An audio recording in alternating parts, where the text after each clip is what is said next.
Hey folks, welcome back to the channel. If you are tuned in because budget 2026 just hit like a market correction, you are in the right place. I'm your host, and today we are zeroing in on how this budget shakes up the stock market, especially that sneaky STT hike that's got everyone from day traders to big short FIIs rethinking their place. First things first, let's set the scene. The Finance Minister dropped Budget 2026 in Parliament today, and while there are wins for infrastructure, IT, and manufacturing like tax holidays for cloud services and incentives for data centers, the stock market's reaction was anything but celebratory. The Nifty and Sensex tanked nearly 2% right after the announcements, with PSU banks and metals taking the biggest hits. Why the sell-off? A lot of it boils down to the unexpected hike in Securities Transaction Tax, or STT, on derivatives. For the uninitiated, STT is that tiny tax you pay on every buy or sell in the market, and it's been a quiet revenue machine for the government. But this time, they've cranked it up on futures and options, aiming to cool down the speculative frenzy that's been burning through retail pockets. According to reports from major outlets, this move is straight out of the playbook to curb excessive trading in FO, where 90% of retail traders reportedly lose money. It's like the government saying, hey, slow down on the gambling, let's protect the little guy while filling our coffers. Now, let's get into the nitty-gritty of the STT changes. On futures contracts, the tax jumps from 0.02% to 0.05%, that's a whopping 150% increase. For options premiums, it's up from 0.10% to 0.15%, a 50% hike, and for options exercise, it aligns at 0.15% from 0.125%. Sounds small, right? But let's crunch the numbers with a real-world example.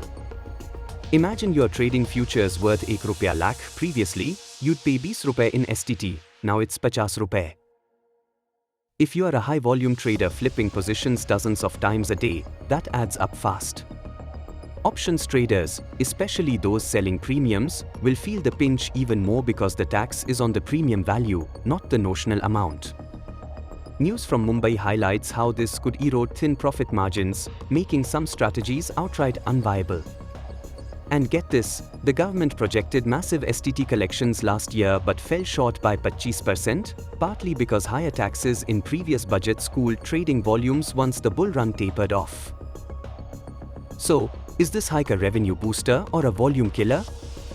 Early signs point to the latter, with brokerage stocks like BSE and Angel One plunging post-announcement. Shifting focus to high-frequency trading desks, these are the speed demons of the market, using algorithms to execute thousands of trades in seconds, profiting off tiny price differences. HFT thrives on low costs and high liquidity, but this STT spike is like throwing sand in their gears. Experts from broking firms are already warning that the double plus costs on futures will hit HFT hardest, potentially leading to a pullback in activity. Picture this, an HFT firm that makes 0.01% per trade after costs bump up STT, and suddenly half their edge vanishes. Online discussions, including threads from Zerodha's Nitin Kamath, echo this, noting how past hikes masked by bull markets eventually lead to lower volumes and revenues. On X, traders are buzzing about how this could force HFT players to recalibrate algorithms or even exit certain segments, reducing the ultra-fast liquidity they provide. It's not all doom. Some argue this levels the playing field for retail investors, but for HFT desks, it's a clear headwind that could slow down the market's heartbeat. Now, what about foreign institutional investors, or FIIs? These global bigwigs have been net sellers lately, dumping over 14,000 crore rupees this week alone amid geopolitical jitters. The STT hike adds fuel to that fire, especially for derivative-focused FIIs who use FO for hedging or arbitrage. Reports suggest it could act as a marginal negative for FPI flows, making Indian markets costlier compared to peers like the US, where transaction taxes are minimal. Pre-budget, market bodies like BSE and AMFI were lobbying for STT cuts to attract more FIIs, but instead, we got the opposite. Think about it, higher STT stacks on top of existing LTCG and dividend taxes, widening bid-ask spreads and deterring foreign liquidity providers. Posts from analysts highlight how this might exacerbate outflows, with one expert calling it a structural headwind for FIIs. On the flip side, domestic institutions like mutual funds have been cushioning the market with buys, but if FIIs pull back further, we could see increased volatility.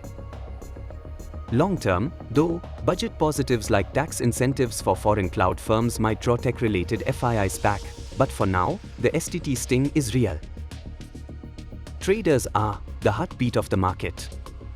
Whether you are a retail punter dipping into options or an intraday warrior scalping futures, this hike is going to bite. For retail traders, who often operate on tight margins, the increased costs mean higher break-evens. You might need bigger moves to profit, discouraging short-term plays. News analyses point out that with 90% of FO traders losing money, the government's intent is to protect them from speculation, but it could also push many out altogether. Intraday and high-volume traders face the brunt. A 150% jump on futures could make day trading less appealing, leading to lower participation. X threads are filled with trader reactions, one calling it a negative for traders but neutral for long-term investors. Veteran Shankar Sharma welcomed the move, saying it curbs retail FO mania, but others warn of compressed returns and strategy shifts. If you are in options selling, that 50% premium tax hike means rethinking strike prices or reducing position sizes. Bottom line, traders might pivot to delivery-based investing or even sit on the sidelines, which ties into the bigger liquidity picture. Speaking of liquidity, this is where the STT hike could really reshape the market. Liquidity is the oil that keeps trading smooth tight spreads, easy entries exits, and stable prices. But higher transaction costs often lead to wider bid-ask spreads and reduced volumes, as seen in past hikes. With HFT and FIIs potentially dialing back, overall market depth could suffer, making it harder for large orders to move without spiking prices.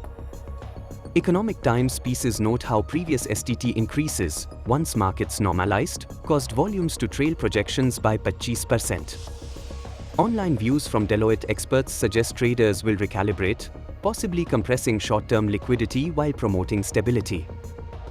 In volatile times like now, with geopolitics in play, lower liquidity could amplify swings, think bigger gaps on open or sharper corrections. But hey, the flip side?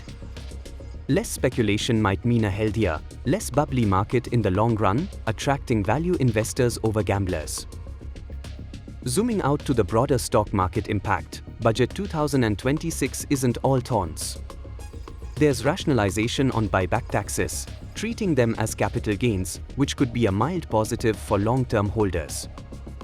Infrastructure boosts like high-speed rail corridors might lift related stocks, and IT incentives could buoy tech indices.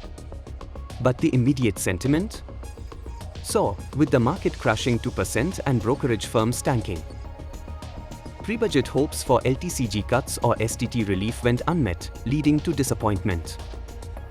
Bus captures this, traders venting about higher costs, while some praise the anti-speculation stance. Overall, expect short-term pressure on derivatives volumes, but equities might stabilize if DIIs keep buying. For the market as a whole, this could foster a shift towards fundamental investing over quick flips, a maturation step, if you will. So, what's the playbook moving forward? If you are an HFT pro, time to optimize algos for fewer, higher quality trades. FIIs might hedge more offshore or focus on cash markets. Traders, consider swinging to positional plays or exploring non-derivative assets like ETFs. For liquidity watchers, monitor volume data in the coming weeks. If it dips, volatility funds could be your friend. And for the average investor, this budget reinforces the timeless advice: think long-term, diversify, and don't chase FO highs. Budget 2026 might sting now, but it's pushing for a more sustainable market. What do you think? Is the STT hike a smart curb or a revenue grab gone wrong? Smash that like if this helped, drop your takes in the comments, and subscribe for more market breakdowns. Thanks for watching. Stay invested, stay sharp.